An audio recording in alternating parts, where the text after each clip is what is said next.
Atenção! Vai começar agora uma teleaula de automação do curso profissionalizante.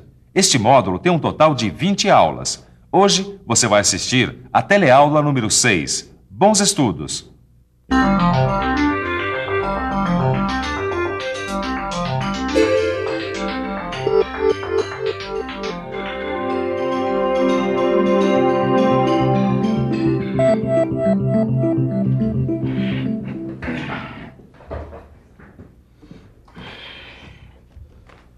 Quer chiclete? Não, obrigado. Você sabia que as indústrias que fabricam chicletes como esse usam máquinas com válvulas ou pistões? E é isso que nós vamos ver na teleaula de hoje. Como a união das válvulas e dos pistões pode fazer as máquinas funcionarem. Nós vamos conhecer os símbolos usados nos diagramas de circuitos pneumáticos e de circuitos hidráulicos. Vamos entender como é o funcionamento desses sistemas. E nós vamos ver também como são feitos os diagramas do circuito pneumático e do circuito hidráulico.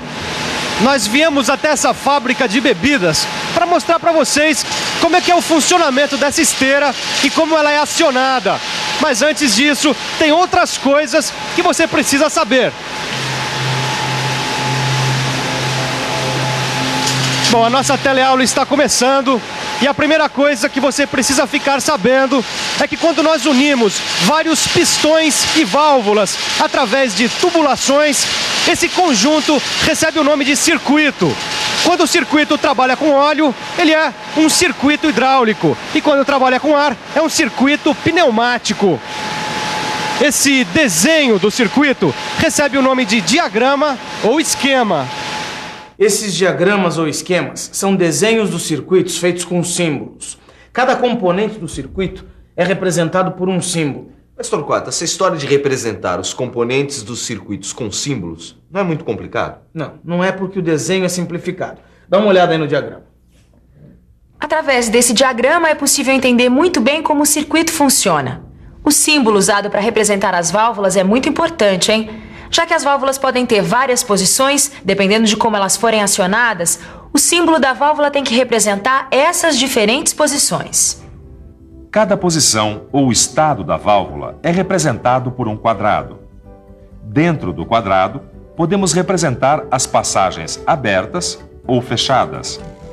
Aqui o orifício R de retorno de ar comprimido da válvula está fechado. Quando o orifício P de pressão da entrada de ar comprimido se comunica com o orifício C, o ar é escoado de P para C. Depois, C será ligado a um cilindro pneumático. Quando um orifício da válvula se comunica com outro e há passagem de fluido, isso é representado por uma seta. Essa passagem é chamada de via, mas a gente não pode esquecer de representar como a válvula foi acionada. Cada tipo de acionamento de válvula é representado por um símbolo. Você quer ver? Este é o símbolo para a válvula com botão. Este outro é da válvula alavanca. Assim é o símbolo para a válvula de pedal, o símbolo da válvula batente, o da válvula rolete, este outro da válvula mola. Este é o da válvula direto e o da válvula solenoide. Válvula solenoide, essa eu lembro bem. Mas, Torquato, você tem razão, os símbolos não são tão complicados. Eu disse. Vamos ver como ficaria aquela nossa válvula sendo acionada por um solenoide. No caso de uma válvula solenoide, o estado desta válvula de 3 vias seria representado assim. O orifício P se comunicará com o orifício C, permitindo a passagem de ar de P para C. E o orifício R está fechado. Aqui temos uma válvula não acionada. Seu carretel é mantido nesta posição através de uma mola. Ela é então uma válvula de 2 posições. Assim é uma válvula de 3 vias entre P e C e entre C e R, e 2 posições, acionada ou não pelo solenoide. Esse é o símbolo de uma válvula pneumática de 2 vias e 2 posições. Vamos ver agora outros símbolos usados em diagramas pneumáticos e hidráulicos. Vamos ver também o que esses símbolos significam.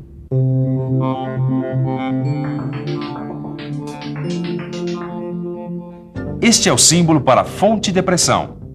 Agora vemos o símbolo do filtro. Este aqui representa o reservatório. Este outro, o motor hidráulico. Aqui temos o símbolo da tubulação rígida e este outro da tubulação flexível. Agora estamos vendo o símbolo do cilindro de ação simples, com retorno por mola. E por último, este que representa o cilindro de ação dupla. Os símbolos já estão aqui. Torquato, a gente podia desenhar o diagrama de algum circuito? Isso, mas desenhar o diagrama de algum circuito que operasse um sistema. Podemos dizer que a operação desse sistema é dividida em 3 fases. A primeira fase é com a esteira ligada, que assim pode levar a garrafa até a posição embaixo do pistão. A segunda fase é quando a garrafa recebe a tampa. O pistão pneumático está montado verticalmente. Assim, o atuador em sua extremidade pode tampar a garrafa. A terceira fase é quando o pistão sobe. Quando a última fase termina, a primeira começa novamente. Assim, o ciclo se repete com outras garrafas. Afinal, esse é um sistema automático. Um sistema, ou melhor, uma máquina automática, possui atuadores, que são responsáveis pelo trabalho mecânico. Possui também os sensores, que indicam em que situação de trabalho a máquina está naquele momento. Então a gente pode dizer que os atuadores seriam os braços da máquina e os sensores seriam os olhos. Agora me diga uma coisa. No sistema que a gente estava vendo, quais seriam os braços, ou seja, os atuadores? Vamos pensar um pouco. Vamos pensar um pouco. Neste nosso sistema, temos 2 atuadores. O primeiro é o pistão pneumático que tampa as garrafas. O segundo é o motor elétrico que faz a esteira se movimentar. Agora que a gente já sabe quais são os atuadores desse projeto de automação industrial, vamos usar 3 chaves fim de curso para serem os sensores. A chave fim de curso é como um interruptor de luz. Só que no caso da máquina, ao invés dela ser acionada por um toque, ela é acionada através do contato com a haste da chave fim de curso. Assim, olha. A chave número 1 indica quando a garrafa está embaixo do pistão. A chave número 2 indica que o pistão está na posição superior e a chave número 3 que o pistão está na posição inferior. As chaves fim de curso podem estar abertas, aí a corrente elétrica não pode passar, ou fechadas, permitindo a passagem da corrente elétrica. Aí, dependendo das posições das chaves, é possível saber se a esteira deve ser ligada ou desligada, se o pistão pneumático deve subir ou descer. Quem toma essas decisões do que deve ser feito é o controlador. Normalmente, o controlador é um circuito elétrico ou eletrônico que é construído segundo a lógica de funcionamento da máquina. As chaves fim de curso são ligadas nesse controlador, que é capaz de enviar sinais elétricos para as válvulas solenoides e para os motores elétricos. Depois dos atuadores agirem como os braços e os sensores como os olhos, temos o controlador, que age como o cérebro. Podemos dizer que o controlador é a inteligência da máquina. Torquato, não é maravilhoso? A máquina que é automatizada parece até que fica humanizada. Braços, olhos e até inteligência. E tem muito mais. Vamos continuar analisando como o nosso sistema funciona através do circuito pneumático. Quando a garrafa que está sendo transportada na esteira encontra a chave CH1, o motor da esteira é desligado e a garrafa para embaixo do pistão. A chave CH2, que indica o fim de curso superior, é desacionada quando o pistão começa a descer. Quando o pistão atinge sua posição inferior, a chave CH3 é acionada e a garrafa é tampada. O solenoide S1 é então acionado. A válvula passa para a posição da esquerda. O ar comprimido flui de P para C2 e chega à câmara superior do cilindro. Ao mesmo tempo, o orifício C1 está em comunicação com o R e o ar da câmara inferior do cilindro sai através do R. Aí, o pistão desce. O tempo que o pistão fica nessa posição é definido pelo controlador. Agora vamos ver como é que o pistão sobe nesse tipo de automação. Para o pistão subir, o solenoide S1 é desacionado. Então o solenoide S2 é acionado e a válvula passa para a posição da direita. O ar comprimido flui de P para C1 e o ar vai então para a câmara inferior do cilindro. Ao mesmo tempo, a via C2 está em comunicação com R. O ar da câmara superior do cilindro sai e o pistão sobe. Quando o pistão chega à posição superior, a chave CH2 é acionada. O motor começa a funcionar e a esteira transporta novamente outra garrafa até o pistão. Muito bem.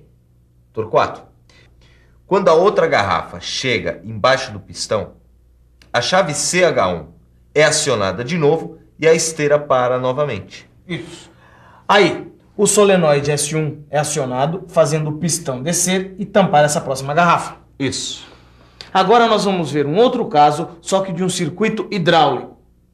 Nós temos aqui um torno CNC que pode trabalhar com várias ferramentas.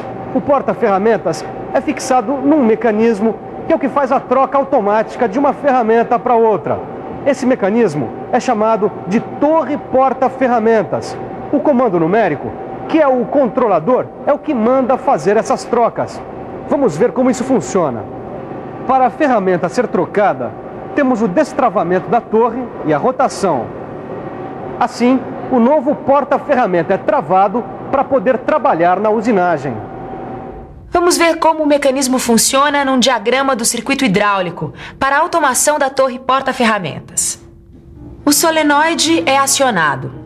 O pistão do cilindro CF se retrai e a ferramenta é destravada. O sensor FD informa o destravamento ao controlador. Então, o solenoide S4 é acionado. O pistão do cilindro CT avança e destrava a torre. O sensor TD informa o destravamento da torre ao controlador. O controlador aciona o solenoide S2 ou S3 para que o motor hidráulico gire. Depois, o sensor da ferramenta indica se o próximo porta-ferramenta está na posição certa. Aí, então, o solenoide S2 ou S3 é desacionado, dependendo do sentido em que a torre está girando. O motor hidráulico é desligado, o solenoide S5 é acionado e a torre é travada de novo. Aí o sensor TT informa o travamento ao controlador. O controlador desaciona o solenoide S1 e a mola traz o carretel da válvula de volta para a posição de repouso. Depois, o pistão do cilindro CF avança e o porta-ferramenta é travado novamente. Aí, o sensor FT informa o travamento da ferramenta ao controlador. Em seguida, a usinagem da peça continua, até a máquina precisar de uma outra ferramenta. Bom, aí o ciclo se repete. Por enquanto, nós ficamos por aqui, mas você fica agora com a revisão. E atenção, se liga aí que é hora da revisão. Na nossa teleaula de hoje, você aprendeu o que os símbolos significam. Viu também como se desenha um diagrama de um circuito pneumático e de um circuito hidráulico em um processo automatizado. Ufa! É isso aí, minha gente. Por hoje tá bom que eu já estou cansadão. O negócio é ir pra casa. Isso, ir pra casa e estudar. Bons estudos e até a próxima teleaula.